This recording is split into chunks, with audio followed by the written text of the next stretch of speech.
Hello everyone. Welcome back to our YouTube channel Topper Study World. बच्चों, आज के इस लेक्चर में हम लोग क्लास 10th की जो 2025 वाला पेपर था, जो प्रीवियस ईयर क्वेश्चन पेपर है ओरिजिनल, हम उसको सॉल्व कर रहे थे और उसमें हम लोगों ने सेक्शन ए और बी कंप्लीट सॉल्व कर लिया था बच्चों। तो आज की इस लेक्चर हम लोग सेक्शन सी को कंप्लीट सॉल्व करेंगे। जो भी इसमें क्वेश्चन होंगे हम उनको डिटेल में जानेंगे और जो भी आपके इंपॉर्टेंट क्वेश्चन है जो आपके 2026 के एग्जाम में आने के चांस हैं, हम उनको भी डिस्कस करेंगे। मतलब ये आपके लिए इंपॉर्टेंट क्वेश्चन सीरीज है पूरी, तो आप इसको अच्छे से नोटबुक पे उतारते चल रहे होंगे और क्वेश्चन को एक करके सारे क्वेश्चन समझते भी जा रहे होंगे। तो बच्चों, अगर आपने इससे पहले के जो 2 लेक्चर हैं, पार्ट 1 और पार्ट 2, अगर आपने वो नहीं दिए तो डिस्क्रिप्शन बॉक्स में आपको लिंक मिल जाएगा। आप वहाँ से जाकर वो दोनों क्लास और जो 25 क्वेश्चन पूरे किए हैं उनको आप चेक कर लीजिए, उनको आप कर लीजिए सॉल्व अच्छे से। तो बच्चों, आज के इस लेक्चर में हम बात करेंगे सेक्शन सी का। तो हम देखते हैं क्वेश्चन हमारा 26 वाला क्या दिया गया है। तो बच्चों आप देखिए क्वेश्चन हमें क्या दिया गया है। Question number 26, check whether the given system of equations is consistent और नॉट। मतलब हमें ये 2 इक्वेशन दिए हैं, हमें इसको चेक करना है इन इक्वेशंस को कि ये कंसिस्टेंट है या नहीं। इफ़ कंसिस्टेंट सॉल्व ग्राफिकली, अगर ये कंसिस्टेंट हैं तो हमें इसको ग्राफिकल वाले मेथड से सॉल्व भी करना है कि एक्स की और वाई की वैल्यू क्या निकल कर आएगी। तो बड़ा सिंपल सा क्वेश्चन है, हमें इसको ध्यान से रूल करके अच्छे से समझना है कि हम किस तरीके से करेंगे। तो देखिए, हम क्वेश्चन को पढ़ लिया हमने, अब क्वेश्चन को सॉल्व करते हैं। तो बच्चों देखो, हमें जैसे ये 2 इक्वेशन दी गई हैं, तो पहली इक्वेशन ये रही और दूसरी इक्वेशन ये रही। तो हम एक काम करते हैं, हम पहले इसका कंपैरिजन करते हैं इसकी स्टैंडर्ड फॉर्म से। जो हमारे पास लीनियर इक्वेशन टू वेरिएबल्स है उसकी स्टैंडर्ड फॉर्म बच्चों क्या होती है, तो हम यहाँ से निकालेंगे एक्स माइनस 2y और इक्वल टू में 0। तो आप सब जानते हो इक्वेशन फॉर्म होती है हमारी, जो इसकी स्टैंडर्ड फॉर्म होती है वो होती है a1x, मतलब 1 और 2 इक्वेशन 1 में 1 मानेंगे सबको, a1 b1 c1, और इक्वेशन नंबर 2 में a2 b2 c2, इस तरीके से मानेंगे आप। तो a1x plus b1y plus c1 equal to में 0। तो यहाँ से a1 की वैल्यू कितनी आई, ओनली 1, क्योंकि x के बगल में x का कोफिशिएंट कुछ है नहीं, और b1 की वैल्यू बच्चों कितनी आ गई, -2। तो b1 बराबर -2 और c1 की वैल्यू हमें दी नहीं गई तो उसको इस जगह पर हम 0 लिख लेंगे। तो ऐसे हम इससे निकालेंगे, इससे वैल्यू पता करेंगे इक्वेशन नंबर 2 से हमारे पास कौन कौन सी वैल्यू है। तो आप यहाँ से पता करिए इससे। इक्वेशन नंबर 2 क्या है, 2x plus by equal to में 0, मतलब a2x प्लस b2y और प्लस c2 और इक्वल टू में 0। ठीक है बेटा। अब हम देखें यहाँ पर a2 की वैल्यू कितनी दी है हमें, a2 बराबर दिया है 2, और b2 की वैल्यू हमें कितनी दी है बच्चों 1, और c2 की वैल्यू हमें कितनी दी है 0। तो यहाँ हम देख रहे हैं, यहाँ पर हमारे पास जब जिसकी वैल्यू होती नहीं है हम उसकी जगह पर 0 पुट कर लेते हैं। ठीक है। तो अब हम यहाँ पर अगले क्वेश्चन की तरफ इसमें आगे बढ़ते हैं थोड़ा सा, और हम जानते हैं कंसिस्टेंट और इनकंसिस्टेंट की कंडीशन क्या रहती है। तो आप पहले इसमें वैल्यू पता करेंगे किसकी, a1/a2, b1/b2 और c1/c2 की। तो हम पहले लिख लेते हैं क्या, a1/a2 बराबर b1/b2 और c1/c2 की। तो a1 की वैल्यू बच्चों कितनी है 1, इसकी हमने 1 रखा, और a2 की वैल्यू कितनी है बच्चों अपने पास 2, हमने यहाँ 2 रख लिया। b1 की वैल्यू कितनी है -2 और b2 की वैल्यू कितनी है +1। तो हमने जब देखा दोनों को सॉल्व यहाँ पर, तो a1/a2 और b1/b2 इनकी जो वैल्यू है वो बराबर नहीं आ रही, इसका मतलब ये इक्वल नहीं है। तो हम जानते हैं इस कंडीशन में हमारे पास क्या बनता है, a1/a2 does not equal to b1/b2 की। इसका मतलब बच्चों हमारे पास ये निकल कर आया कि ये हमारे पास जो वैल्यू निकल कर आई वो हमारे पास कैसी देगी, इंटरसेक्टिंग लाइन और आ यूनिक सॉल्यूशन देगी, और ये होती है कैसी, कंसिस्टेंट होती है। तो ये क्या होती है हमारे पास, एक कंसिस्टेंट वैल्यू होगी। और हम अगर कंसिस्टेंट वैल्यू है तो अब सवाल ने हमसे बोला है कि हमें इसको ग्राफिकल वाले मेथड से सॉल्व भी करना है। तो चलिए हम इसकी वैल्यू पता करते हैं कि एक्स और वाई की वैल्यू हमारे पास क्या निकल के आएगी। तो उसके लिए सबसे पहले हम बच्चों ये करते हैं कि हम पहली इक्वेशन उठाएंगे। ये पहली इक्वेशन में क्या दी गई है, x minus 2y equal to में 0। हम इसे ग्राफिकल मेथड सॉल्व कर रहे हैं। ठीक है। तो अब 2y को आप उठा के ले जाओ, तो x बराबर कितना हो गया 2y। ठीक है। अब यहाँ पर हम एक काम करेंगे, एक ब्रैकेट बनाएंगे जिससे कि हम वैल्यू पुट करेंगे अपने पास से यहाँ पर वैल्यू को। जैसे हमने यहाँ पर ये 2 ब्रैकेट बना लिए, यहाँ पर हमने रखा x और यहाँ हमने रखा y। तो जब हम y की वैल्यू यहाँ पर क्या ले रहे हैं 0, जब हम y की वैल्यू यहाँ पुट करेंगे 0 तो ये x की वैल्यू भी क्या बन जाएगी 0 बन जाएगी। ठीक है। इस तरीके से अगर हम यहाँ y की वैल्यू 1 पुट करते हैं तो जब हम यहाँ पर 1 लगाएंगे वाई की जगह पर, तो हमारे पास ये क्या है, यहाँ पर चाहो तो आप यहाँ पर लगा लो एक्स बराबर, हम जब वाई की वैल्यू 1 लगाएंगे तो एक्स की वैल्यू क्या भी बच्चों 2 बन जाए 2, यानी 2 निकल कर आएगी वैल्यू हमारी, ठीक है। तो एक्स जब हमने 0 रखा तो वाई भी 0 आया, जब वाई 1 रखा तो एक्स 2 निकल कर आया। इसी सेम इसकी तरह से हम इक्वेशन नंबर सेकंड से भी निकालेंगे। इक्वेशन नंबर सेकंड हमें क्या दी गई थी, 2x प्लस वाई और इक्वल टू बच्चों क्या 0 के। तो अब एक काम करिए आप, यहाँ से हम एक काम कर लेते हैं, बाई को उठाकर इधर लेकर आते हैं, या आप किसी भी एक को निकाल कर यहाँ से हम बाई बाई को यहाँ रखते हैं और एक्स को बच्चों उधर ले आते हैं 2x को, तो बाई बराबर माइनस का 2x हो गया, ठीक है। तो अब फिर एक ब्रैकेट बनाएंगे इस तरीके से, जिसमें हम 2 वैल्यू पुट करेंगे इसमें। तो किस तरीके से वो देखिए आप, तो यहाँ पर बेटा x की वैल्यू और यहाँ पर y की वैल्यू। तो अब पहले हम x बराबर अगर 0 पुट करते हैं तो y बच्चों हमारा क्या बन जाएगा, y की वैल्यू भी 0 निकल के आएगी। और जब हम यहाँ पर x की वैल्यू क्या लगाते हैं 1, तो y की वैल्यू क्या निकल कर आएगी -2। तो जब भी आप ग्राफिकल मेथड सॉल्व करेंगे तो आपको इस तरीके से दोनों इक्वेशन से ये ब्रैकेट में वैल्यू पता कर लेनी है आपको। अब आप एक ग्राफ बना लीजिए अपना अच्छा सा। तो ग्राफ हम किस तरीके से बनाते हैं, आप देख लीजिए, हम एक ग्राफ बना लेते हैं इस तरीके से, एक जहाँ पर आपके पास 2 एक्सिस रहती हैं, एक एक्स एक्सिस और एक वाई एक्सिस, ठीक है। तो ये हमारे पास क्या है, इसका सेंटर पॉइंट जिसको हम ओरिजिन बोलते हैं, यहाँ पर 0 वैल्यू आती है, ये 1, ये 2 और ये 3। इस तरीके से यहाँ प्लस का 1, यहाँ प्लस का 2 और प्लस का 3।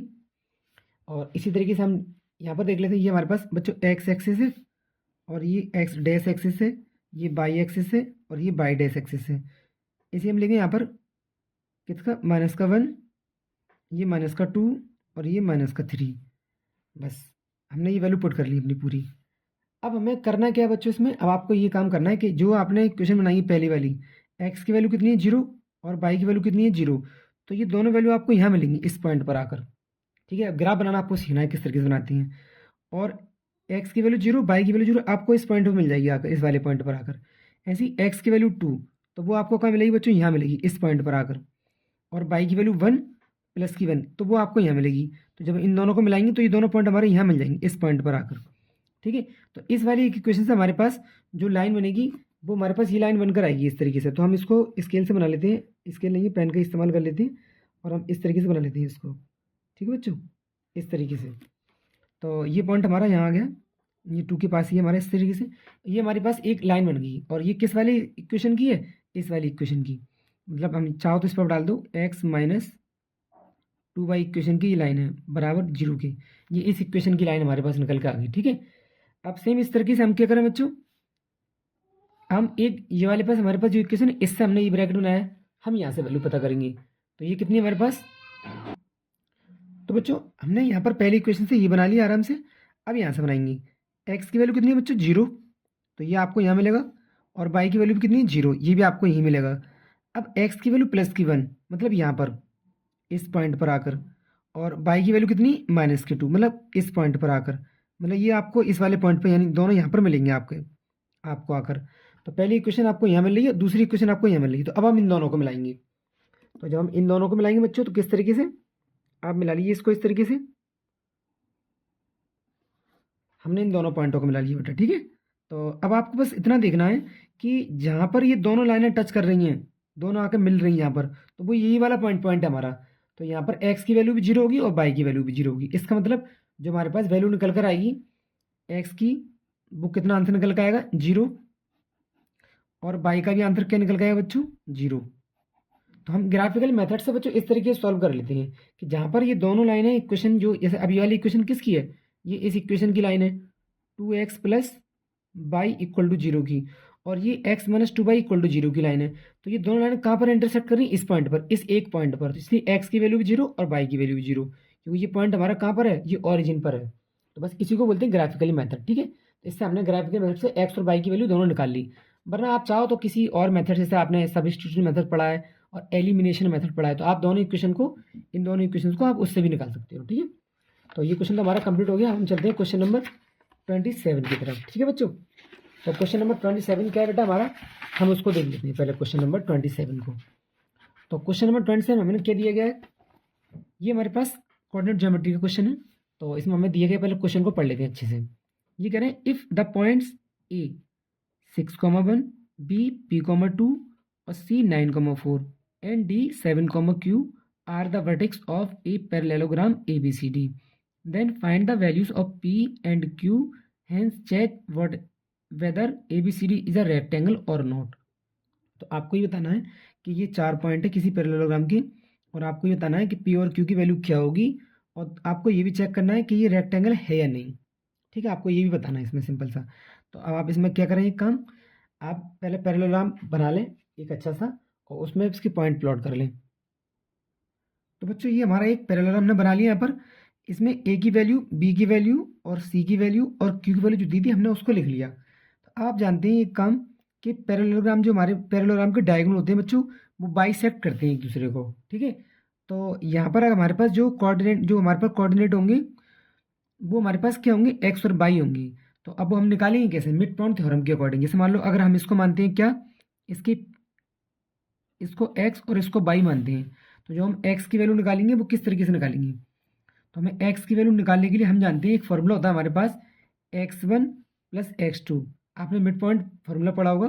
तो ये x1 की जगह पर है और ये x2 की जगह पर है, तो हम इसको निकाल लेते हैं। या पहले आप एक काम करें, पहले आपको इस जगह से आपको इसकी वैल्यू मालूम पड़ जाएगी पूरी पूरी। कैसे निकालोगे इसको, ये x1 की जगह काम करेगा, ये x2 की जगह पर। तो आप पहले जैसे x की वैल्यू निकाल लो, इससे फिर हमें मालूम पड़ जाएगा वैल्यू। यहाँ से निकालेंगे x की, तो ये कितना है बच्चों, 6 प्लस ये कितना है 9 और अपॉन में 2, तो 16 विथ 9 और 6 कितना, 15/2। एक्स की वैल्यू 15/2 आ गई। ऐसी है वैल्यू निकालो बाई की, तो बाई 1 प्लस बाई 2, ये बाई 1 की जगह 1 और 4/2 की जगह पर, तो 1 प्लस 4/2 मतलब कितना हो गया, 5/2।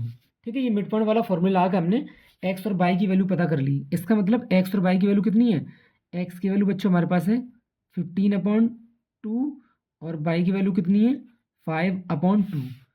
ठीक है, आप उसको यहाँ पर मैंने लिख भी दिया, जहाँ से आप देख सकते हैं एक्स की वैल्यू 15/2, बाई की वैल्यू 5/2। और बच्चों वो इसके लिए भी होगी सेम।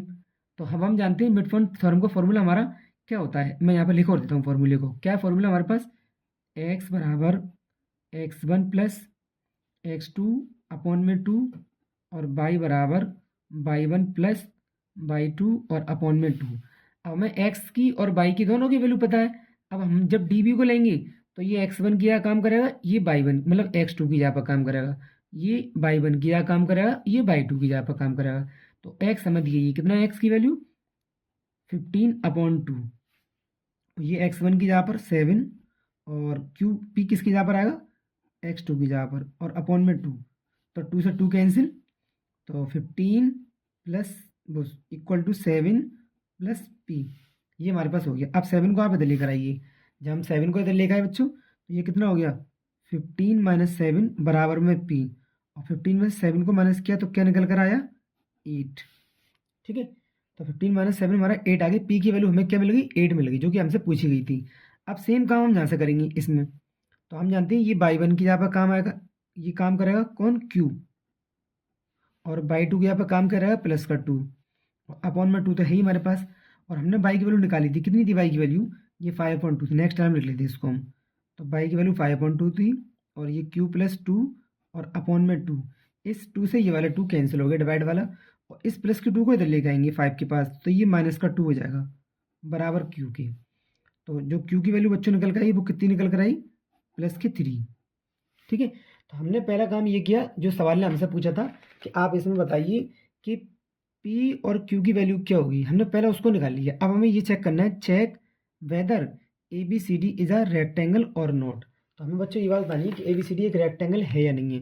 देखो, इसको हमें चेक करने के लिए आप एक सिंपल सा काम जानते हैं कि हमारे पास चेक करने के लिए एक चीज़ होती है, हम क्या चेक करते हैं, अगर ये रेक्टेंगल है तो इसकी आमने सामने की साइडें कैसी होंगी, अपोजिट साइड इक्वल होगी, और इसकी जो डायगोनल की लेंथ है वो बराबर होगी एकदम। तो पहले हम एक काम करते हैं, हम पहले पता करते हैं क्या ए बी और सी डी आपस में बराबर हैं। तो ए बी बराबर सी डी हम चेक कर रहे हैं यहाँ पर। ठीक है, अब आप लिख लो जी, लिखो लीजिए, चेक करना है हमें इसको। हम यहाँ पर क्या कर रहे हैं, चेक करके देख रहे हैं जो हमसे उसने पूछा है। तो ए बी और सी डी, तो अब हमें डिस्टेंस निकालनी है ए बी की, और डिस्टेंस निकालनी है बच्चों किसकी, सी डी की।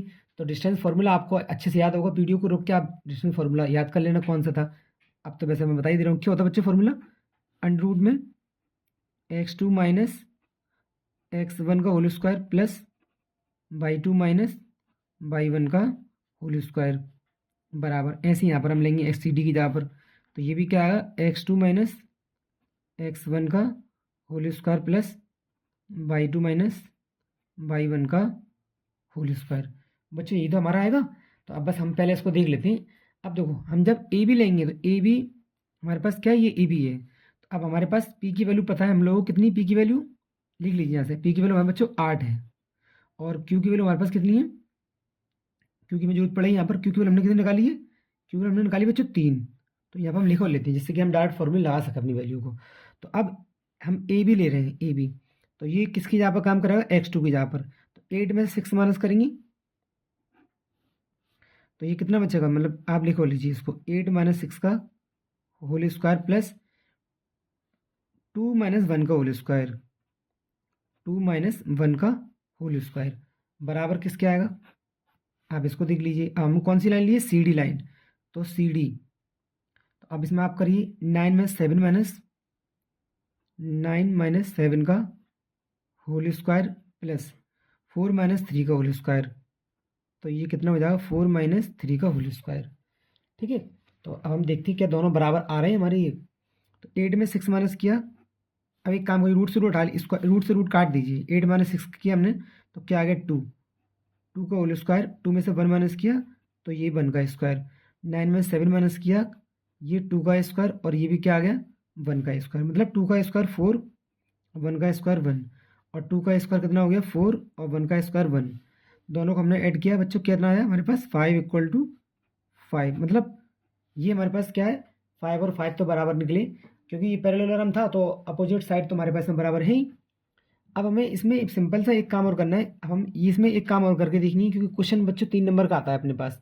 तो हमने ए बी और सी डी को तो बराबर करके देख लिया है, अब हम इसको और बराबर कर देखेंगे, किसको, हम ए डी और सी बी को भी बराबर देखेंगे, क्या ये दोनों की वैल्यू बराबर है हमारे पास। तो इसे आपको सिमिलरली खुद करके देखना है, और लास्ट में आप एक काम और करेंगे, क्या आप इसकी डायगोनल और चेक करेंगे कि क्या ए सी की लेंथ और डी बी की लेंथ ये दोनों बराबर है या नहीं। अगर ये बराबर निकल जाएंगी तो आप इसमें बड़े आराम से कह पाओगे कि ये हमारा एक क्या है, एक रेक्टेंगल है, क्योंकि रेक्टेंगल के डायगोनल बच्चों कैसे होते हैं, आपस में बराबर होते हैं। तो हम यहाँ पर एक काम और करते हैं छोटा सा, कि डायगोनल बराबर करके देख लेते हैं, क्योंकि साइड तो हमारे पास बराबर लगभग ऑलमोस्ट है ही, पैरेललोग्राम की अपोजिट साइड तो बराबर होती हैं। तो हम केवल डायगोनल बराबर करके दिखा देते हैं आपको, ठीक है। तो वो हम यहाँ कर लेते हैं, इसको यहाँ चेक कर लेते हैं। डायगोनल क्या है बच्चों अपने पास, एक डायगोनल ए सी है और एक डायगोनल बी डी है, इसी को और बराबर करके देख लो, ए सी बराबर बी डी, मतलब डिस्टेंस ऑफ ए सी और distance of B D.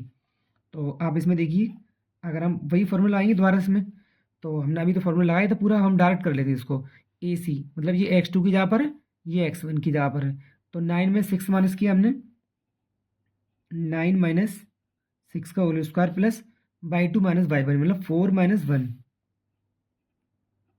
4 minus 1 का होल स्क्वायर। इस तरीके से बी डी को देख लो, बी डी, तो ये कितना बच्चों हमारे पास, ये हमारे पास है 8, और ये कितना हमारे पास बी डी, यानी 7 में से 8 माइनस किया हमने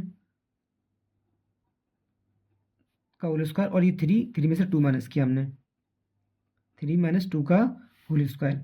तो जब 9 में 6, अब रूट से रूट हटा लो बच्चों यहाँ से पहले से ही, 9 में 6 माइनस किया 3 आ गया, 3 का स्क्वायर, और 4 में से 1 माइनस किया ये भी 3 का स्क्वायर।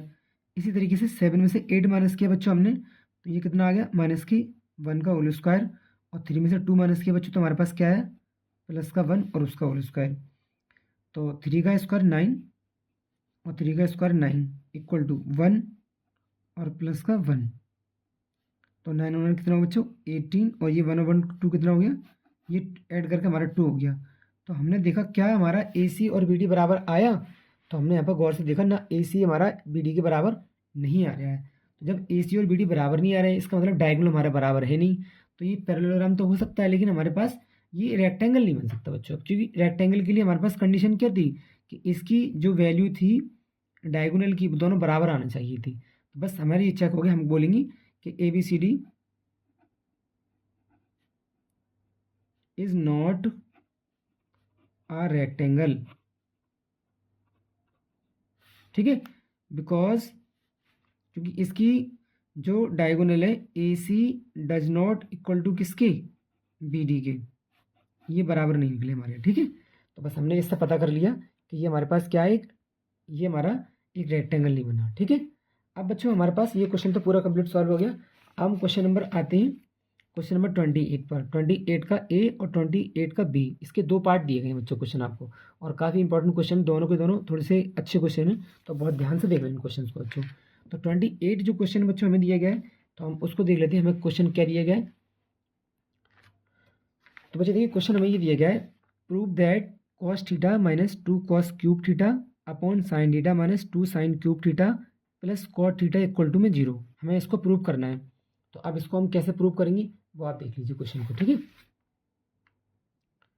तो बच्चों देखिए क्वेश्चन हमें क्या दिया गया है। अब आप पहले बच्चों इसमें क्वेश्चन में ये देखिए, हमें 0 लेकर आना है इसको प्रूव करके। तो बच्चों कॉस इसके पास भी है, कॉस इसके पास भी है, साइन इसके पास भी है, साइन इसके पास भी है, तो ऊपर से हमें कॉस कॉमन मिलेगा। तो यहाँ पर लिख लेते हैं क्वेश्चन को।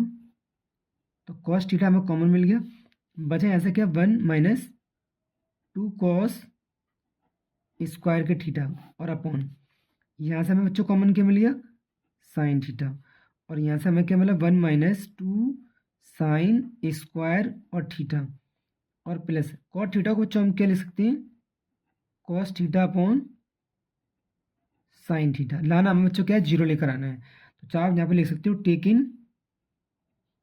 एल एच एस, मतलब हमने एल एच एस साइड ली है पहले, और हम एल एच एस साइड को लेकर चल रहे हैं। तो अब देखिए बेटा, ये कॉस स्क्वायर थीटा लिखा है पहले, तो कॉस थीटा और अपॉन में साइन थीटा, ये तो हमारा बाहर चल ही रहा है। अब इसको देखिए ऊपर हमारे पास क्या है, पहले अपॉन साइन वाली 1 माइनस 2 कॉस स्क्वायर थीटा, हम क्या लिखेंगे 1 माइनस साइन स्क्वायर थीटा।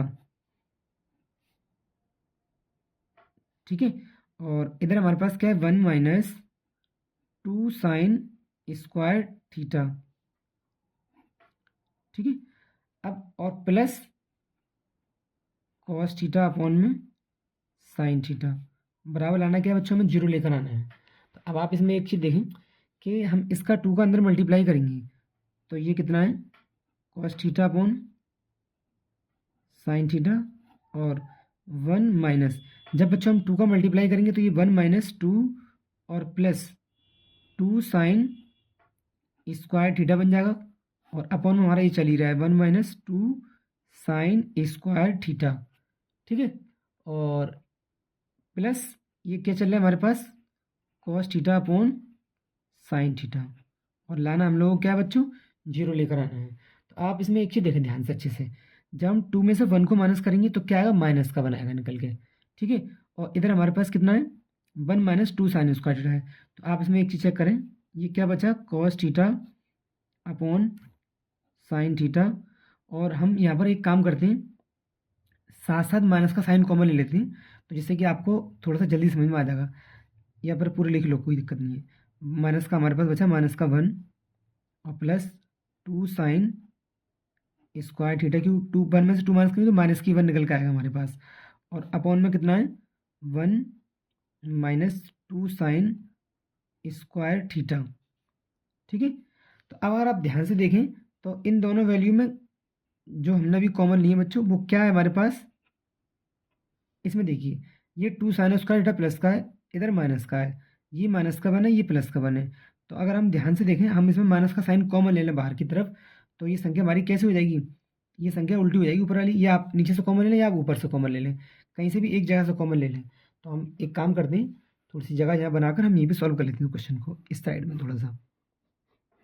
ठीक है, तो हम जब यहाँ से माइनस साइन कॉमन लेंगे तो जो बाहर कॉस थीटा था वो अब माइनस का बन जाएगा, माइनस का कॉस थीटा और अपॉन में साइन थीटा, और ये साइन हमारा उल्टा हो जाएगा, मतलब कैसा ये हमारा हो जाएगा प्लस का 1 माइनस 2 साइन स्क्वायर थीटा, और अपॉन कैसे था 1 माइनस 2 साइन स्क्वायर थीटा, और प्लस हमारे पास बच्चों के साथ में क्या चल रहा है cos theta upon sine theta, ये हमारे पास साथ में पहले से चल रहा था। तो अब ये हमारा पूरा पूरा इससे कैंसिल हो गया। ठीक है, आपको दिख रहा होगा ये पूरी सेम संख्या ही कट गई हमारी, बची कितनी हमारे पास माइनस का कॉस थीटा अपॉन में साइन थीटा, और प्लस यहाँ से क्या बचा प्लस का कॉस थीटा और अपॉन में साइन थीटा बराबर लाना क्या हमें जीरो लेकर आना है। ठीक है बेटा। तो अब ये प्लस का कॉस थीटा साइन थीटा, ये माइनस का कॉस थीटा साइन थीटा, दोनों कैंसिल हो किसके बराबर आ गए, जीरो बराबर किसके है बेटा, जीरो के। तो ये हमारा क्वेश्चन क्या हो गया, प्रूफ हो गया। दोनों एल एच एस और आर एच एस बराबर आ गए, हम क्या लिखेंगे, L H S equal to R H S के, और हेंस प्रूव्ड। ठीक है। तो इस तरीके से हमारा क्वेश्चन नंबर 28 का जो ए वाला पार्ट था वो पूरा कंप्लीट सॉल्व हो चुका है। ठीक है। अब बच्चों हम चलते हैं क्वेश्चन नंबर 28 के बी वाले पार्ट पर। तो 28 का बी वाला पार्ट बच्चों हमें क्या दिया गया है, हम उसको भी देख लेते हैं थोड़ा सा। 28 क्वेश्चन नंबर और उसका बी वाला पार्ट। तो बच्चों आप देखिए क्वेश्चन में क्या दिया गया है, given that sine theta plus cos theta बराबर एक्स, प्रूव दैट साइन की पावर 4 थीटा प्लस कॉस की power 4 theta equal to 2 minus x square minus 1 का होल स्क्वायर अपॉन में 2। ये 3 नंबर का क्वेश्चन है बच्चों, काफ़ी अच्छा क्वेश्चन है। शायद ही आपने एनसीईआरटी में तो ऐसा क्वेश्चन नहीं दिया आपने। तो देखते हैं इस क्वेश्चन को हम कैसे सॉल्व करेंगे। ठीक है। तो क्वेश्चन देख लीजिए पहले। तो बच्चों क्वेश्चन में हमें sign theta plus cos theta x के बराबर दिया है। ठीक है प्यारे बच्चों। तो हम यहाँ पर क्या करेंगे, काम पहला हम पहले इसी को नोट कर लेते हैं यहाँ पर, क्योंकि हमें इसकी हेल्प लेनी है इसमें। ठीक है।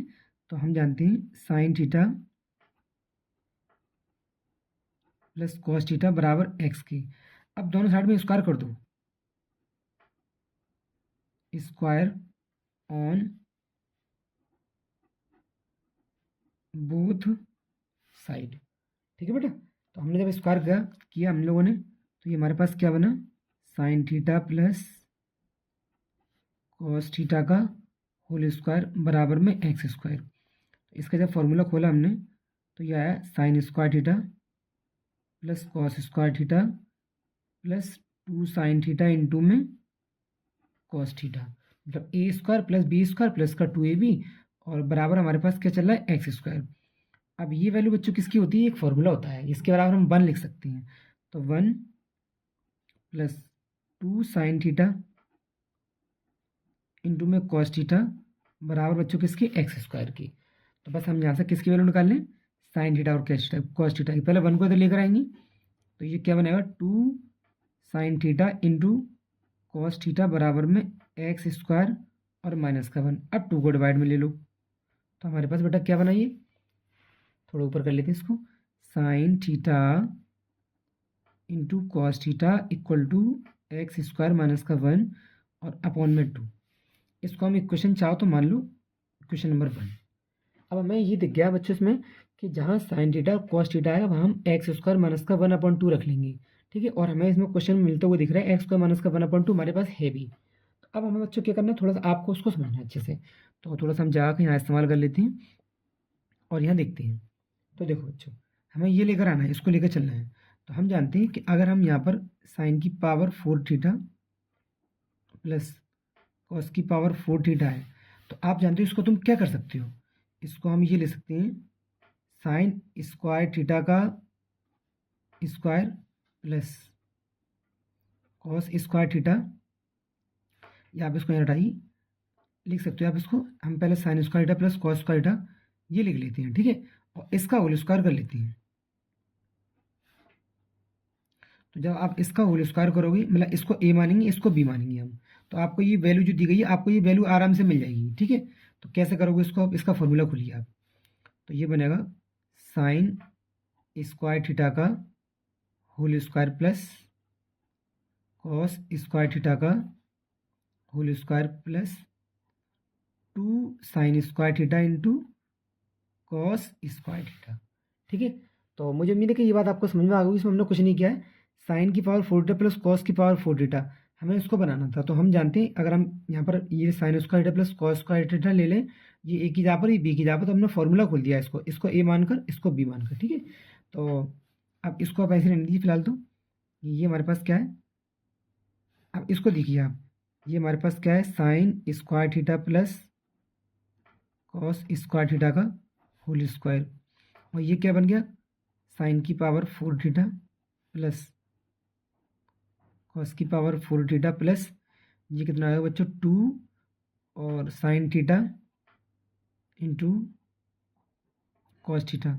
इस पूरे पे स्क्वायर चढ़ा ले रहे हैं हम यहाँ पर, क्योंकि साइन पर भी स्क्वायर था कॉस पर भी, तो हम दोनों पे स्क्वायर चढ़ा दिया।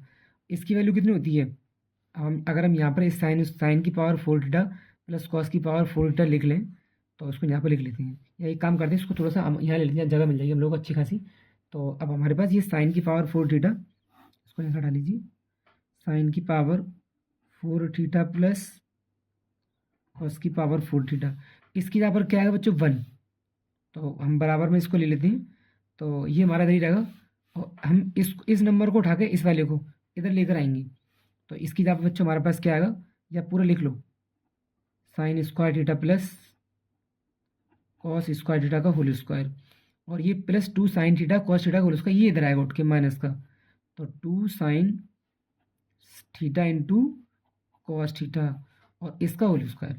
आप जानते हो sine square theta plus cos square theta बच्चों क्या होता है, ये होता है 1, 1 का स्क्वायर 1 ही रहेगा, minus sign theta cos theta, जब हम क्या लिखेंगे एक्स स्क्वायर माइनस का 2, इक्वेशन नंबर 1 से, तो माइनस का 2, और हम यहाँ से क्या लिख लेंगे बच्चों, एक्स स्क्वायर माइनस का 1, और अपॉन में क्या है 2, और ऊपर कितना बच्चों हमारे पास, ये हमारे पास 2 की पावर है, ठीक है। तो यहाँ पर हमने ये देखा बच्चों, ये हमें दिया क्या था साइन थीटा कॉस थीटा, और हमने इसके यहाँ पर क्या लिखा एक्स स्क्वायर माइनस का 1 अपॉन में 2। तो अब बस इसको खोल लीजिए, तो अगर हम ध्यान से देखें ये 1 का 1 ही रहेगा माइनस का 2, और ये एक्स स्क्वायर माइनस 1 का होल स्क्वायर अपॉन में क्या आ जाएगा 4, और 2 से इस 4 को काटोगे तो ये 2 टाइम कट जाएगा अपना, ठीक है। ये 2 टाइम हमारा डिवाइड हो गया। अब हम इसको सॉल्व करेंगे एलसीएम लेकर, 2 का मल्टीप्लाई करेंगे आप 1 में, तो ये 2 माइनस, और ये हमारे पास क्या आएगा, बचा हमारे पास क्या, एक्स स्क्वायर माइनस का 1 और उसका होल स्क्वायर, और अपॉन में कितना है 2, और इस साइड में हमारे पास क्या था साइन की पावर 4 थीटा प्लस कॉस की पावर 4 थीटा। और अगर आप ध्यान से देखें तो हमें यही प्रूव करना था बेटा, ठीक है, हमें इस चीज़ को ही प्रूव करके लेकर आना था अपना आंसर।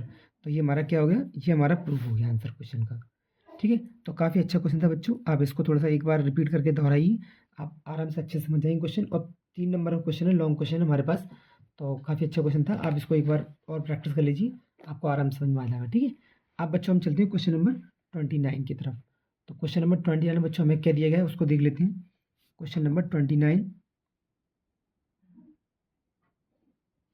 क्वेश्चन नंबर 29 बच्चों हमें दिया गया है सर्किल चैप्टर का। तो पहले क्वेश्चन पढ़िए आप अच्छे से। In the joining figure TP and TQ are tangents drawn to a circle with center O if angle OPQ इसकी वैल्यू 15 दी गई है हम लोगों को, ठीक है। और हमसे पूछी गई है इसकी वैल्यू थीटा की वैल्यू, और फिर साइन 2 थीटा की वैल्यू पूछी गई है। तो ये क्वेश्चन बच्चों आसान है, आप इसको आराम से कर लोगे। तो पहले हम इसका डायग्राम बना लेते हैं कैसा है क्वेश्चन, फिर उसको सॉल्व करते हैं कंप्लीट, ठीक है। तो चलिए बच्चों एक बार क्वेश्चन दोबारा देख लेते हैं हम लोग। क्वेश्चन में ये दिया गया था, आप क्वेश्चन को अच्छे से पढ़ लीजिए और नोट भी कर लीजिए अपनी कॉपी पर। अब सॉल्यूशन देखते हैं इस क्वेश्चन का, ठीक है। तो देखो बच्चों, हम जानते हैं ओपी हमारे पास क्या है बेटा, एक इसको पॉइंट हम ओ मानते हैं। ओपी हमारे पास एक रेडियस है, और हम अगर ओ से क्यू तक की लेंथ को मिलाएंगे तो बच्चों ये भी हमारी क्या बनेगी, एक रेडियस बनेगी। और आप बड़े आराम से एक बार जानते हैं अच्छे से, दो ट्राइंगल की अगर साइड इक्वल है तो उन पर एंगल भी बराबर निकल के आएगा। तो एंगल 15 ये भी होगा, 15 ये भी होगा। तो ऐसे हम यहाँ पर लिखेंगे ओपी और ओ क्यू दोनों कैसी हैं बच्चों, ये रेडियस हैं। तो एंगल पी बराबर किसके आएगा, एंगल क्यू के, और दोनों कितने डिग्री के होंगे, 15 डिग्री के, ठीक है। अब हम जानते हैं इन ट्राइंगल ओ पी और क्यू, तो तीनों एंगल का सम कितना होगा 180। तो अगर हम ध्यान से देखें एंगल ओ, एंगल पी और एंगल क्यू, इन तीनों को मिला के हमारा जो आंसर आएगा बेटा वो कितना आएगा 180 डिग्री। तो हमें एंगल ओ की वैल्यू पता करनी है इसके अकॉर्डिंग, ठीक है। तो एंगल ओ हमारे पास क्या हो जाएगा, एंगल ओ हमें अभी निकालना है। तो एंगल ओ और पी हमें पता कितना है 15 डिग्री, और क्यू भी कितना बच्चों हमारे पास 15 डिग्री, और बराबर कितना है 180 डिग्री। तो एंगल ओ और इन दोनों को ऐड किया तो कितना आ गया 30, और इक्वल टू बच्चों कितना आया 180 डिग्री। तो जब हमने एंगल ओ को निकाला, एंगल ओ को हम क्या लिख सकते हैं, पी ओ क्यू भी लिख सकते हैं। तो हम इसको पी ओ क्यू लिख ले रहे हैं यहाँ पर लास्ट में यहाँ पे। तो एंगल पी ओ क्यू बराबर 180 माइनस का 30 डिग्री। तो ये हमारे पास सॉल्व करने बच्चों कितना निकल कर आया, ये निकल कर आया 150 डिग्री। तो एंगल पी ओ क्यू बराबर आया हमारे पास कितना 150 डिग्री, ठीक है। लेकिन अभी हमारे पास ये आंसर तो है नहीं, क्योंकि हमें इसकी वैल्यू पता चली है 150। अब हम जानते हैं हमारे पास क्या है, ये वैल्यू और ये वैल्यू दोनों मिला कितनी होंगी 180 डिग्री की। तो अगर ये 150 है बच्चों, तो ये थीटा की वैल्यू कितनी होगी 30 डिग्री की। अब हमें इसको केवल लिखने का तरीका देखना है कि हम लिखेंगे किस तरीके से इसको। तो angle P O Q plus, यहाँ लिख लीजिए नाउ। अब हमें क्या काम करना है, now angle P O Q plus angle P T Q, angle P T Q equal to किसके बराबर है 180 डिग्री के। और एंगल पी ओ क्यू आपने अभी भी निकाला है, कितना है 150 डिग्री। और एंगल पी टी क्यू जो कि आपको क्या दिया गया है थीटा, आपको उसे पता करना है। तो इसको आप इधर ले गए और एंगल पी टू की जगह पर क्या लिख दीजिए थीटा, और 180 माइनस का 150 डिग्री। तो थीटा की वैल्यू बच्चों हमारे पास क्या निकल कर आई, थीटा की वैल्यू हमारे पास निकल गई 30 डिग्री, जो हमें सही मायने में पूछी गई थी। तो हमने यहाँ पर थीटा की वैल्यू निकाली 30 डिग्री। अब उसने हमसे पूछा क्या बेटा, उसने हमसे पूछा कि साइन 2 थीटा की वैल्यू निकालो आप। तो हम क्या करेंगे, थीटा के यहाँ पर 30 रख देंगे। तो साइन 2 थीटा की वैल्यू हमसे पूछी जा रही है, तो साइन 2 इंटू 30 डिग्री, तो साइन 60 की वैल्यू। और आप सब जानते हो साइन 60 वैल्यू क्या होती है, अंडर रूट में 3/2। तो हमारे क्वेश्चन का आंसर बच्चों क्या आएगा, √3/2। तो इस तरीके से बच्चों हमारे क्वेश्चन नंबर 29 भी पूरा कंप्लीट सॉल्व हो गया। अब हमारे पास बच्चों क्वेश्चन आता है क्वेश्चन नंबर 30। ठीक है, तो हम क्वेश्चन नंबर 30 को चेक करते हैं कि क्वेश्चन नंबर 30 हमें क्या दिया गया है। तो बच्चों क्वेश्चन नंबर 30 आप देख लीजिए, ये हमारे पास चैप्टर नंबर 1 का क्वेश्चन है। इसमें बच्चों हमें दिया गया है prove that √5 is an irrational number. मतलब हमें ये प्रूव करना है। और ये बच्चों एक इंपॉर्टेंट क्वेश्चन है, आप चाहो तो इस पर डाल लेना कॉपी पर, ये एक मोस्ट इंपॉर्टेंट क्वेश्चन है। अब इसको सॉल्व किस तरीके से करना है, ये थ्योरेटिकल क्वेश्चन है, आप उसको अच्छे से चेक करिए, क्योंकि ये इसके आने के चांस पूरे पूरे हैं क्वेश्चन में। तो बच्चों क्वेश्चन नंबर 30 का ए हम चेक करते हैं किस तरीके से करना है। तो बच्चों देखिए, हमें यहाँ प्रूव करना है प्रूव दैट √5 इज इरेशनल। ठीक है, तो हमें इसमें पहला काम क्या करना है आपको, आप पहला काम इसमें करेंगे, पहला आप इसको मानेंगे क्या, आप इसको रेशनल नंबर मानेंगे। प्रूव करना है इरेशनल, लेकिन मानेंगे आप इरेशनल, रेशनल मानेंगे आप इसको। तो let us assume to the contrary that √5 is rational. ठीक है, ये हमने मान लिया। अब √5 है उसको हम रखेंगे a/b के बराबर, क्योंकि रेशनल नंबर हमारे p/q फॉर्म में आ जाती हैं। अब यहाँ पर जो a और b है बच्चों, a एंड b आर को प्राइम नंबर। ये दोनों नंबर बच्चों कैसे होंगे, अपने को प्राइम नंबर होंगे ये। इस तरीके से हमारे पास हम इस b का मल्टीप्लाई करेंगे रूट के साथ में, तो √5b बराबर a। अब दोनों तरफ क्या करेंगे, स्क्वायरिंग ऑन बोथ साइड, दोनों तरफ स्क्वायर कर लीजिए आप।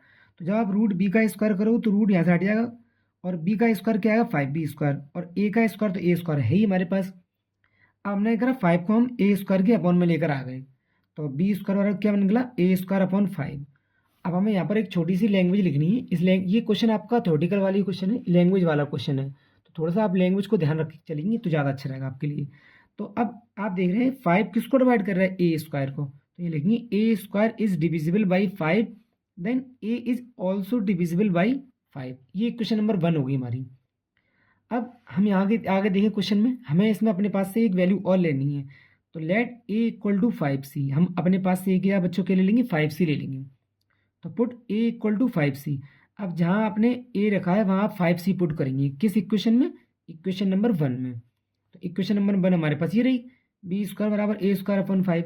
तो यहाँ ये a लिखा हुआ है, हम इस a की जगह पर 5c पुट कर देंगे। ठीक है, तो क्या हमारे पास b स्क्वायर बराबर a स्क्वायर अपॉन 5 था, इस a की जगह पर हम 5c पुट करेंगे। तो हमने यहाँ पर ये क्या किया बच्चों, हमने इस a की जगह पर 5c पुट कर लिया। तो 5 का स्क्वायर कितना हो गया बेटा, थोड़ा इसको ऊपर कर लेते हैं। ये बच्चों हमारे पास 5 का स्क्वायर कितना हो बच्चों 25, और c का स्क्वायर c स्क्वायर, और अपॉन में 5 था ही। 5 से 25 को डिवाइड किया 5 टाइम, तो जो हमारे पास वैल्यू निकल कर आई b स्क्वायर, और ये 5 हमारा इंटू में था, इसको हम b की अपॉन में लेकर आ गए। तो c स्क्वायर बराबर क्या निकला b स्क्वायर अपॉन 5।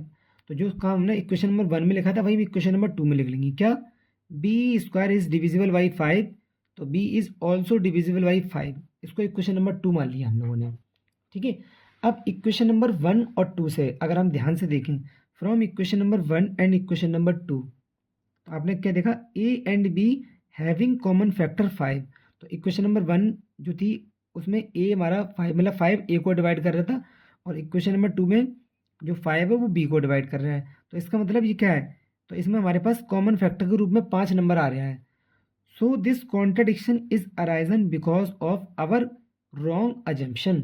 और ये हमारे पास बच्चों क्या है, ये हमने गलत जो धारणा की थी, हमने गलत माना था, अजम्पशन की थी, उसी की वजह से हमारे पास ऐसा हुआ है। तो हैंस √5 इज इरेशनल नंबर। तो इसके तहत हमारा जो √5 है कैसा नंबर हो गया, एक इरेशनल नंबर हो गया। तो ये काफ़ी अच्छा क्वेश्चन है बच्चों, आप इस क्वेश्चन को अच्छे से प्रैक्टिस करके जाइए, क्योंकि इस क्वेश्चन के आने के चांस पूरे पूरे हैं बोर्ड के अंदर। इस टाइप का रूट रूट वाला प्रूव करने वाला क्वेश्चन अक्सर करके पेपर में देखा जाता है। तो ये पूरा फॉर्मेट है कंप्लीट, जो कि मैंने आपको समझाया अच्छे से। आप इसको एक बार और अच्छे से प्रैक्टिस करके जाइए, जिससे कि आपके दिमाग में सेट हो जाए पूरी तरीके से। आपको लैंग्वेज इस तरीके से लिखनी है, ठीक है। तो बच्चों अब हम चलते हैं क्वेश्चन नंबर 30 के बी वाले क्वेश्चन पर। तो बच्चों 30 का जो बी वाला क्वेश्चन है हमारे पास, ये थोड़ा सा आपके पास मतलब लॉजिकली क्वेश्चन है। आपको थोड़ा इसको क्वेश्चन को समझना है और देखना है कि इस क्वेश्चन को हम किस तरीके से सॉल्व करेंगे, ठीक है। तो बच्चों पहले हम क्वेश्चन को देखते हैं। हमें दिएगा let P Q and R be 3 distinct prime numbers. मतलब हमें पी क्यू आर एक अलग अलग 3 प्राइम नंबर दिए गए हैं, ठीक है बेटा। Check whether P Q R plus Q is a composite number और नॉट। और हमें ये बताना है कि जो पी क्यू आर है हमारे पास, वो हमारे पास क्या एक कंपोजिट नंबर है या नहीं, आपको इतना बताना है इसमें, ठीक है। तो अब हम एक काम करते हैं, हम मानते हैं लेट अपने पास से लेट पी इक्वल टू कितना, पी इक्वल टू मान लेते हैं हम 2, क्योंकि हमारा 2 भी एक कैसा नंबर है, एक हमारे पास प्राइम नंबर है। और क्यू को हम मान लेते हैं 3, और आर को बच्चों हम क्या मान लेते हैं 5, ठीक है। और किस कंडीशन के लिए, हम पहले एक काम करते हैं, ये हमारे पास एक कंपोजिट नंबर है, हम तो पहले इसी के लिए ले लेते हैं, पी क्यू आर के लिए। और हमें यहाँ पर दिया क्या गई है, P Q R plus Q is a composite number और नोट, और हमें इसको दिखाना है पी क्यू आर वाले को। तो आप पहले एक काम करें, तो पहले हम इसको ही लिख लेते हैं, हमें इसको ही चेक करना है, P into Q into R plus Q, हमें इसको दिखाना है। तो इसमें दोनों में से हमें कॉमन क्या दिख रहा है बच्चों, क्यू कॉमन दिख रहा है, तो हमने यहाँ से ले लिया क्यू कॉमन। अब मिला हम लोगों को क्या, पी इंटू आर और प्लस का 1। तो बच्चों आप थोड़ा सा एक मिनट देखिए, चेक करिए एक मिनट के लिए, हमने क्यू क्या माना था 3, तो यहाँ हम 3 रख लेंगे। और बच्चों हमने पी क्या माना है 2, और आर क्या माना है 5, तो 5 टू 10 और 1 कितना हो जाएगा 11, और ये कितना है 3। तो हम इसको चेक करते हैं एक मिनट के लिए, ठीक है।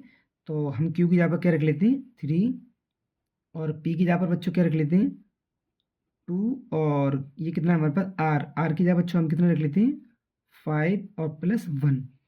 तो इसको हम जब सॉल्व करेंगे तो 3 तो हमारा बाहर आएगा, और 2 5 10 और 1 11, मतलब कितना आ गया 33। और 33 बच्चों एक कैसा नंबर है, कंपोजिट नंबर है, कंपोजिट नंबर। क्योंकि कंपोजिट नंबर बच्चों कौन से होते हैं, जो डिवाइड किससे होते हैं, मतलब किसी भी अदर नंबर से डिवाइड हो, उसके फैक्टर हमारे 2 से ज़्यादा फैक्टर निकल के आए। तो ये तो हमारे पास कंपोजिट नंबर हो गया, मतलब P Q R plus 1 is a composite number, मतलब पहली वाली कंडीशन हमारे पास इसमें लग रही है, ठीक है। पी क्यू आर हमारे पास एक कैसी मेरी कंडीशन है, कंपोजिट नंबर वाली कंडीशन है। अब इसमें हमारे पास पहली वाली कंडीशन इसमें वेरीफाई कर रही है। और अब हमें क्या करना है बच्चों, हमें एक काम करना है, हमें इसको प्राइम नंबर बताना है कि further give an example for 3 distinct prime P Q R such that. अब हमें इसमें एक काम करना है, क्या क्या हमें इसको हमने देख लिया यहाँ से, हम इसको और देखेंगे एक बार कि हमारे पास ये प्राइम नंबर कब बनेगा। तो हम एक काम कर लेते हैं कि यहाँ पर इसको आप ये भी कर लीजिए साइड से। तो ये हमारे पास पहली कंडीशन तो हमारे पास आ चुकी है। हम इसमें ही वैल्यू पुट करके देख लें, अगर आप चाहो तो इसमें वैल्यू पुट करके देखें, ये पी क्यू आर में। तो 5 3 जा 15, और 15 2 जा कितना हो गया 30, और ये हमारे पास क्या है 1। तो जब हम इन वैल्यूज़ को इसमें पुट करेंगे तो ये इसमें तो नहीं हो रही, लेकिन अब हमें क्या करना है, हमें इसको कंपोजिट नंबर दिखाना है। तो हम एक काम करते हैं, अब वैल्यू कुछ और मानते हैं, पी बराबर कितनी 3, क्यू बराबर कितना 5, और आर बराबर बच्चों कितना 7, ठीक है। अब इसको इसको रख के देखते हैं, पहले आप इसमें ही रख के देख लें, या फिर हम पहले इसमें ही रख के देख लेते हैं। आप किसी में भी रख के देख लीजिए, उससे हमें कोई दिक्कत नहीं है। तो हम पहले इसमें ही रख के लिख दें सेकंड फर्स्ट वाले नंबर में, क्यों हमें चेक तो इसको करना था, check whether P Q R plus Q is a composite number और नॉट। तो ये तो हमारा कंपोजिट नंबर निकल के आ गया, हमें इसकी हेल्प से इन दोनों को और चेक करना है। तो हम एक काम करते हैं, फर्स्ट वाले में रख के देखते हैं पहले वैल्यू, ठीक है। तो ये हमारा कंप्यूटर नंबर है या नहीं। तो P dot Q dot are plus 1, तो पी की वैल्यू बच्चों क्या आएगी 3, और क्यू की वैल्यू कितनी आएगी 5, और आर की वैल्यू कितनी आएगी 7 प्लस 1। तो 5 3 15, 15 7 जा 105। 105 और प्लस का 1, मतलब बराबर कितना आ गया 106। तो ये हमारे पास क्या है, ये हमारे पास बच्चों कैसे निकल का आया, ये हमारे पास एक कंपोजिट नंबर निकल का आया। ठीक है, और अगर हम इन नंबर्स को रखेंगे किस पे, इस वाली सेकंड वाली इक्वेशन में इन नंबर्स को अपने, तो 235, आप पहले थोड़ा सा ऐसे चेक कर लीजिए 235। तो अब इन्हीं नंबर्स को हम इसमें रख के देख लें। एक बार हमने यहाँ तो रख लिया, तो ये हमारे पास कंप्यूटर नंबर निकल के आ गया। तो जब आप इसमें रखोगे इन वैल्यूज़ को, तो ये हमारे पास क्या है, PQR+1 is a prime number. तो प्राइम नंबर हमारा किस कंडीशन में आएगा, तो अगर हम इसको रख के देखेंगे, तो 3 5 जा 15, 15 7 जा 105, और 1 जब ऐड करेंगे तो ये कितना आएगा 106 आएगा। और जब इसको रखेंगे तो ये कितना आएगा 2 3 जा 6, 6 5 जा 30 और 1, तो 31 हो जाएगा। ये हमारा प्राइम नंबर हो जाएगा। तो फर्स्ट वाला तो हमारा कंपोजिट नंबर हो गया है। ठीक है, और सेकंड वाले को आप इसमें एक काम करें, ये हमारा कौन सा, ये सेकंड वाला पार्ट है, मतलब सेकंड वाला पार्ट हमने पहले सॉल्व कर लिया है और फर्स्ट वाला पार्ट हमने बाद में सॉल्व कर लिया है। ठीक है, तो आपको इसमें भी चेक करना था, इन दोनों में भी चेक करना था, तो हमें अलग अलग वैल्यू मानना पड़ेगी। ठीक है, तो हमने इसको जब हमने, ये हमारा सेकंड वाला पार्ट, आप ध्यान रखिए इस चीज़ को, क्योंकि हमने यहाँ पर लिया है इस वाली वैल्यू को तो क्यू कॉमन लेकर, लेकिन आप इसको जब यहाँ पर रखोगे तब भी ये आपके पास कैसे नंबर निकल के आएगा। जब मैं एक काम करता हूँ, इस वाले क्वेश्चन को, ये हमारा कौन सा पार्ट होगा बच्चों, आप इसको, ये फर्स्ट पार्ट होगा, इसको यहाँ से डालिए। ये तो हमने इसको चेक किया था, हम इसको चेक कर दिखाते थे, इसको ये हमारा प्राइम नंबर है या नहीं। तो देखो सेकंड वाला पार्ट, तो सेकंड वाले पार्ट में हम ये वाली वैल्यू पुट करेंगे। ठीक है, तो क्या है, P×Q×R+1 और इक्वल टू हमें बताना है। तो P की वैल्यू 2 इंटू Q की वैल्यू 3 इंटू R की वैल्यू 5 और प्लस का 1, तो 2 3 जा 6 और 6 5 जा 30 और प्लस का 1, तो ये कितना आ गया 31। और 31 बेटा हमारा क्या, तो कैसा नंबर होता है, एक प्राइम नंबर होता है। ठीक है, ये ठीक है बच्चों। मैं फिर एक बार रिपीट कर दूं, हमने जो काम किया है, ये हमने इसको वैल्यू रख के माना है। इसको हमने पहले चेक किया कि उसने बोला था कि ये बताओ ये कंप्यूटर नंबर है या नहीं है, तो ये हमारा कंप्यूटर नंबर हो सकता है।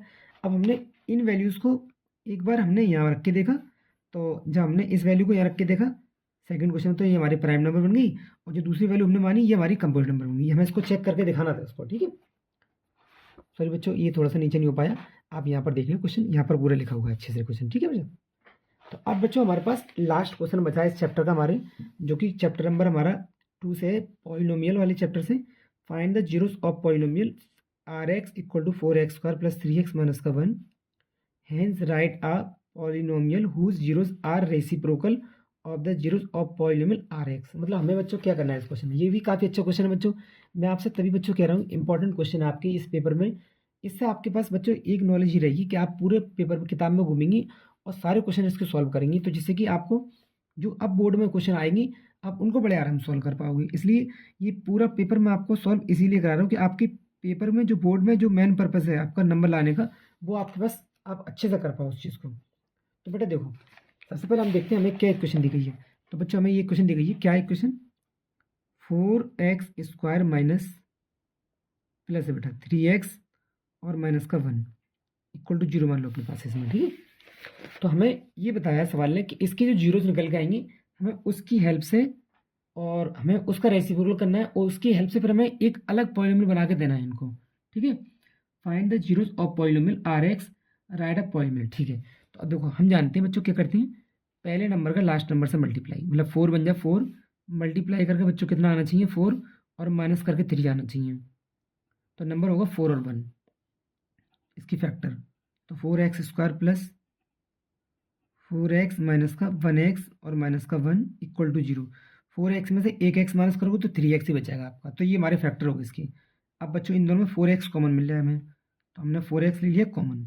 यहाँ से क्या बचा हमारे पास बेटा x बचा, और यहाँ से 1 बचा, और इसमें से माइनस का 1 कॉमन आएगा, यहाँ से x + 1 बचा इक्वल टू 0 के बराबर। बस अब आप एक काम करें, ये दो ब्रैकेट सेम है, इनको एक बार लिख लीजिए, x + 1, और यहाँ से क्या बचा 4x माइनस का 1 इक्वल टू में 0। अब यहीं से हमें जीरोज मिलेंगी इसकी, तो x + 1 इक्वल टू 0, और x की वैल्यू बेटा हमारे पास क्या निकल कर आ गई -1, x बराबर -1, और ऐसी एक वैल्यू यहाँ से मिलेगी आपको 4x माइनस का 1 इक्वल टू में 0। तो 1 इधर पहुंचेगा प्लस का 1, और x की वैल्यू बेटा हमारे पास क्या निकल कर आएगी 1/4। अब हम जानते हैं जो हमारे पास x की वैल्यूज निकल के आती हैं, जीरोज निकल के आती हैं, हम उनको ही मानते हैं अल्फ़ा बीटा। तो पहला बार आप अल्फ़ा की वैल्यू क्या आई बेटा -1, और बीटा की वैल्यू क्या आई 1/4। अब सवाल में अगर हम ध्यान से देखें बेटा, तो सवाल ने हमसे क्या बोला है, आपको इन जीरोस का रेसिप्रोकल करना है। क्या करना है? रेसिप्रोकल। उसके बाद आपको एक राइट अ पॉलिनोमियल, आपको एक पॉलिनोमियल बताना है इसके अलावा। तो हम एक काम करते हैं, इसका हम निकालते हैं क्या, इसका रेसिप्रोकल। तो रेसिप्रोकल आप जानते हो क्या होता है रेसिप्रोकल इसका हमारा, हम इसको डैश से मानते हैं कि अल्फ़ा डैश, यानी इसको हमें उल्टा करना है -1 और /1। तो जब इसका उल्टा करोगे तो क्या आएगा, -1 ही आएगा, वो चेंज नहीं होगा हमारा। और जब हम इसका उल्टा करेंगे यानी बीटा डैश मान लो इसको आप, तो ये क्या हो जाएगा, इसका उल्टा यानी 4 हो गया हमारे पास। तो हमारे पास अब हमें दो अलग जीरोस मिल गई, अल्फ़ा डैश -1 और बीटा डैश +4। तो हम एक काम करते हैं, हम जानते हैं alpha dash plus beta dash हमें इसकी ज़रूरत पड़ेगी। तो -1 और +4, तो 4 में से 1 माइनस किया तो कितना आ गया 3 आ गया। ऐसी alpha dash into beta dash, alpha into beta, ये क्या होगा बेटा बच्चों हमारे पास -1 इंटू 4, तो 4 बन जा 4 -4, ये हमारे पास निकल कर आ गया। आप इसको थोड़ा यहाँ कर लीजिए अच्छे से क्वेश्चन को ऊपर, इससे आपको सही से समझ में आए, सही से दिखाई दिया पूरा क्वेश्चन। अब हम जानते हैं क्वाड्रेटिक पॉलिनोमियल बनाने के लिए एक फॉर्मूला होता है, क्या है वो, क्वाड्रेटिक पॉलिनोमियल का बच्चों एक फॉर्मूला है, जो कि क्या है, आप इसको इससे पहले भी कर चुके हो, आपको याद होगा फॉर्मूला हमारे पास बच्चों ये था, x² minus alpha dash plus beta dash, साथ में x plus alpha into beta equal to में 0, अल्फ़ा डैश बीटा डैश, क्योंकि हमने रेसिप्रोकल किया था उसका। अब अल्फ़ा प्लस बीटा की वैल्यू कितनी है 3, तो x² माइनस 3x, और alpha dash into beta dash की वैल्यू कितनी है -4, और इक्वल टू में 0। तो यहाँ हम क्या करेंगे, x² माइनस 3x और -4 और इक्वल टू में 0। बस बच्चों यही हमारा क्वेश्चन का आंसर था, यही हमें निकालना था। ये हमारा पूरा कंप्लीट क्वेश्चन सॉल्व हो चुका है। तो बच्चों इस तरीके से हमारा क्वेश्चन नंबर 31 पूरा सॉल्व हो गया। और इसी के चलते हमारे पास जो सेक्शन ई के जो पूरा पेज था, ये पूरे क्वेश्चन थे 6 बच्चों के क्वेश्चन, 1 2 3 4 5 6 7 8 क्वेश्चन, टोटल 8 क्वेश्चन हमने आज की क्लास में डिस्कस कर लिए। और ये काफ़ी इंपॉर्टेंट क्वेश्चन थे बच्चों, जो कि जैसे कि आपने देखा भी होगा, काफ़ी अच्छे अच्छे क्वेश्चन इसमें आए निकल कर आपके सामने। और आप अगर प्रैक्टिस करते रहेंगे अच्छे से, तो आप यकीन मानिए बोर्ड में भी इस टाइप के ही क्वेश्चन आते हैं। और वही बच्चों कंप्लीट पेपर करके आ पाते हैं, 100 मार्क्स वही बच्चे लेकर आ पाते हैं बच्चों पेपर में, जो अच्छे से पढ़ाई करते हैं। आपको अच्छे से नोट्स बनाने, प्रिपेयर करना है, और एक ही क्वेश्चन को 4-4 5-5 बार प्रैक्टिस भी करना है, जिससे कि जब तक आपको पूरी तरह से समझ में ना आ जाए अच्छे से वो। ठीक है दोस्तों, उम्मीद है कि आप सारे लेक्चर कंप्लीट देख रहे होंगे और अपने नोट्स कंप्लीट बनाते हुए चल रहे होंगे। और अपने दोस्तों के साथ वीडियो को ज़रूर शेयर करें, जिससे कि और लोगों को मालूम पड़ सके। और बच्चों ज़्यादा से ज़्यादा वीडियो को लाइक करें और शेयर करें, और हो सके बच्चों वीडियो पूरी देखे करें, जिससे कि आपके कंप्लीट नोट्स बनते रहें। और आपको पेपर तक मैं आपको एक इन्फॉर्मेशन दे दूँ, 16 जनवरी से हम यहाँ पर अपने इसी चैनल पर एक सीरीज स्टार्ट करने वाले हैं 25 डेज़ की, जिसमें आपके पास इन 25 डेज़ के अंदर पूरी कंप्लीट मैथ कराई जाएगी, शुरू से लेकर एंड तक, पहले चैप्टर से लेकर और लास्ट चैप्टर तक। एक एक इंपॉर्टेंट क्वेश्चन, उसके सारे फॉर्मूले, ये सारी चीज़ें मैं आपको इस चैनल पर ही कराऊंगा। जैसे 25 वाला जो 2025 का पेपर हम लोग सीरीज चला रहे हैं, ये कंप्लीट खत्म होगा, उसके तुरंत बाद 16 तारीख से हम लोग स्टार्ट कर देंगे उस सीरीज़ को। तो आप अगर 100 आउट ऑफ 100 मार्क्स लाना चाहते हो मैथ के अंदर, तो उस सीरीज़ को ज़रूर ज्वाइन करें, जो कि आपकी लगातार 25 दिन चलेगी। ठीक है, उससे आपका फ़ायदा बच्चों ये होगा कि आपको एक तो पूरी कंप्लीट मैथ समझ में आ जाएगी अच्छे से, और आप बिल्कुल रिसेंटली पेपर के टाइम तक ही उसको ख़त्म करेंगे, और अच्छे से जब आपके दिमाग में सेट हो जाएगी तो आप पेपर भी अच्छा करके आ पाएंगे। ठीक है, तो चलिए मिलते हैं नेक्स्ट वीडियो में, तब तक के लिए अपना ख्याल रखिए, अच्छे से पढ़ाई करिए, टेक केयर योर सेल्फ।